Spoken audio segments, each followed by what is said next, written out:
नमस्कार दोस्तों, स्वागत है आप सबका हमारे YouTube चैनल धार्मिक डिलाइट पर। आमतौर पर लगभग हर सब्जी में प्याज और लहसुन का इस्तेमाल किया जाता है, पर हिंदू धर्म के अनुसार पूजा पाठ के दौरान भगवान को चढ़ाए जाने वाले भोग में प्याज और लहसुन का इस्तेमाल नहीं किया जाता।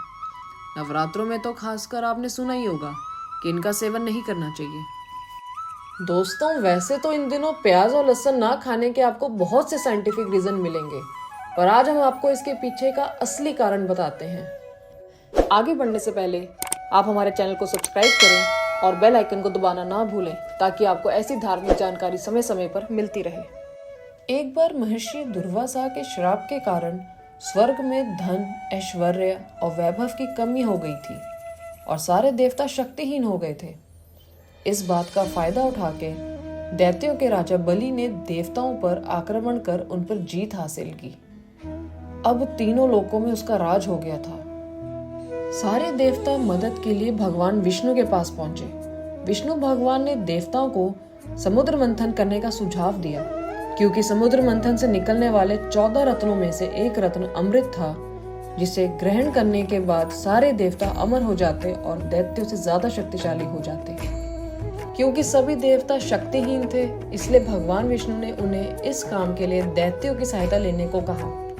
फिर सभी देवताओं ने दैत्यराज बलि के सामने समुद्र मंथन का प्रस्ताव रखा और मंथन से निकलने वाले सभी रत्नों को आपस में बांटने का समझौता किया।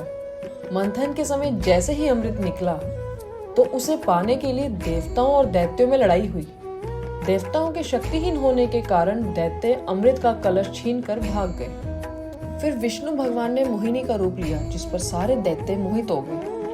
मोहिनी ने सभी दैत्यों को अमृत पिलाने के बहाने से अमृत का कलश उनसे ले लिया और फिर एक तरफ सारे देवताओं को और दूसरी तरफ सारे दैत्यों को बिठाया। इसके बाद उन्होंने सारे देवताओं को अमृत पिलाया। स्वर भानु नामक राक्षस ने देवता का रूप लेकर छल से अमृत ग्रहण कर लिया। जैसे ही विष्णु भगवान को इस छल का पता चला तो उन्होंने अपने सुदर्शन चक्र से उस असुर का सर धड़ से अलग कर दिया।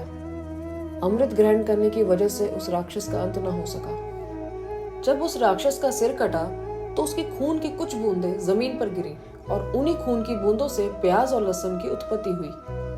उस राक्षस के खून में अमृत मिलने की वजह से प्याज और लहसुन में कई रोगों से लड़ने की क्षमता होती है। क्योंकि प्याज और लहसुन की राक्षस से उत्पत्ति हुई, इसलिए इन्हें भगवान की पूजा और अन्य धार्मिक कार्यों में इस्तेमाल नहीं किया जाता।